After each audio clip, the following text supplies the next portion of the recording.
I see dead people. Why so many of us believe in ghosts? Halloween seems an appropriate time of year to share the story of the Chaffin family and how a ghost helped decide a dispute over an inheritance.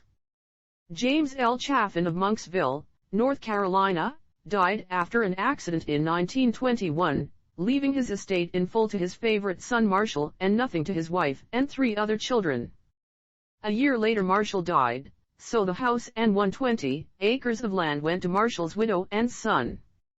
But 4 years later, his youngest son James Pink Chaffin started having extraordinary dreams in which his father visited him and directed him to the location of a second, later will in which Chaffin Sr. left the property divided between his widow and the surviving children. The case went to court and, as you'd expect, the newspapers of the time went mad for the story. The court found in Pink's favor and, thanks to the publicity, the Society for Psychical Research, SPR, investigated, finally coming to the conclusion that Pink had indeed been visited by his father's ghost.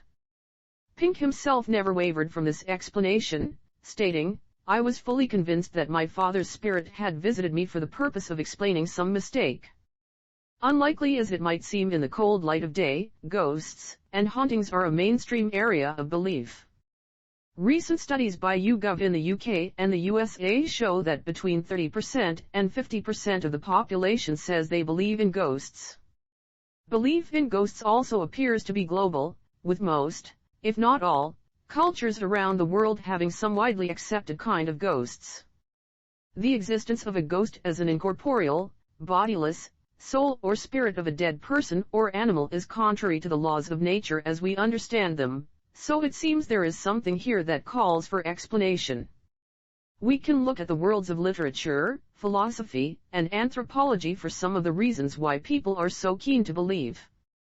Blithe and vengeful spirits, the desire for justice and the belief in some form of supernatural protection, which we see in more major religions, address basic human needs.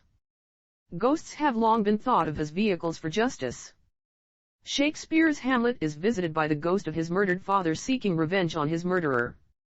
In Macbeth, meanwhile, the murdered Banquo points an accusing finger at the man responsible for his death. This idea has its equivalents today in various countries. In Kenya, a murdered person may become an ngoma, a spirit who pursues their murderer, sometimes causing them to give themselves up to the police. Or in Russia, the Rusalka is the spirit of a dead woman who died by drowning and now lures men to their death.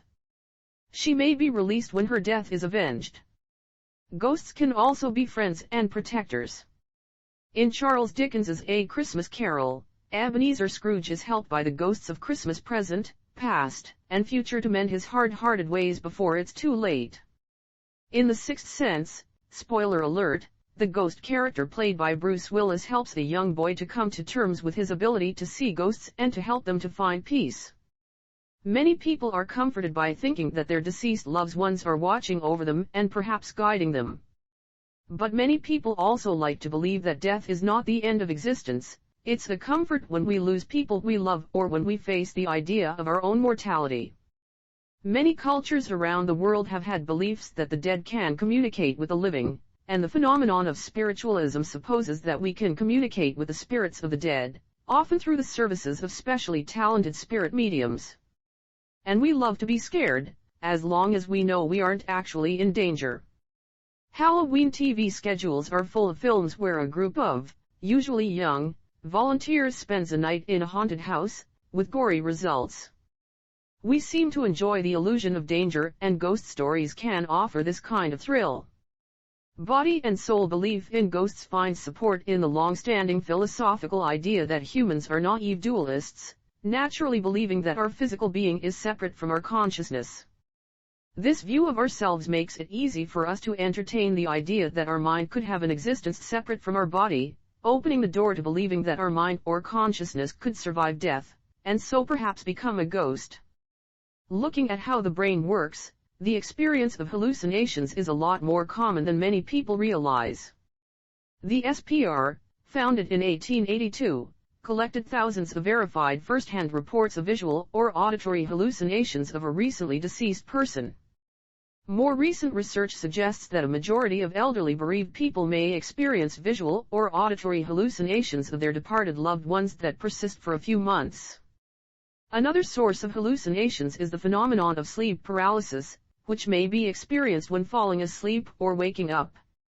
This temporary paralysis is sometimes accompanied by the hallucination of a figure in the room that could be interpreted as a supernatural being.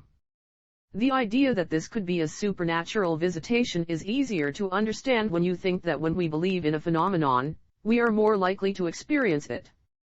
Consider what might happen if you were in a reputedly haunted house at night and you saw something moving in the corner of your eye.